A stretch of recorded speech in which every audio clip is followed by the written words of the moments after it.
श्री गोपाळ कृष्ण भगवान की जय। लीळा नंबर 3।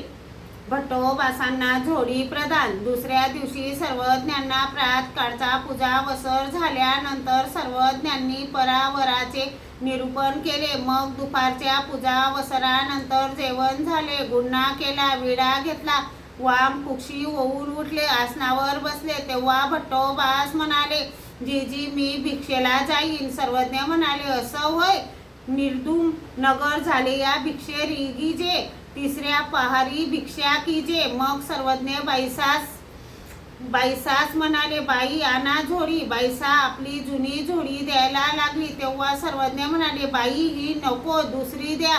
मग बाईसाने कोरी झोडी आणली। सर्वज्ञांनी आपल्या श्रीकरात घेतली, गाठी दिल्या, मग भट्टोबासांना दिली। भट्टोबास म्हणाले, भिक्षा मागताना काय म्हणावे जी? सर्वज्ञ म्हणाले, कोणी काही म्हणो, कोणी काही म्हणो, पण आपण मात्र एकच म्हणावे। भट्टोबासांनी विचारले, भिक्षा द्या असे म्हणू जी? सर्वज्ञ म्हणाले, हो असंच जे मागायचे तेच म्हणावे।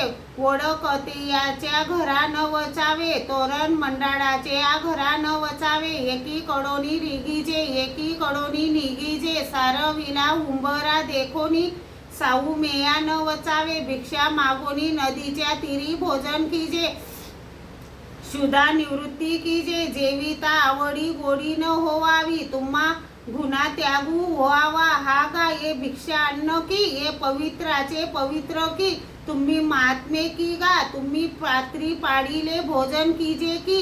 मंडळिका धाये तव अन्न घेईजे का, अन्नी काही दोषू असे त्रसाल तरी खडे या पाळी टेकाल। गावा बाहेरी खांड देऊळी का, झाडा तळी निद्रा कीजे। स्वभावी वर्तीजे, शीतोष्ण परिहारू कीजे। ओली बही वारस न नेसावे, मार्गी पडीले वस्त्र घेपे।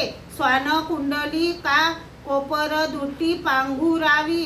तुम्हा अशन आच्छादन होवावे, नवे वस्त्र न नेसावे। मळ घाणी फेडीजे, जड घाणी लावीजे, गोडी बुंती घालीजे। अन्य मार्गीयाचा सरसंगू न करावा, अन्य मार्गीयाचे गुंफे न वंचावे। गोरू वासरीसे गावातू रिंगीजे, असे सर्वज्ञांनी निरूपण केले। मग भट्टोबास व नाथोबा भिक्षेला गेले। श्री गोपाळ कृष्ण भगवान की जय।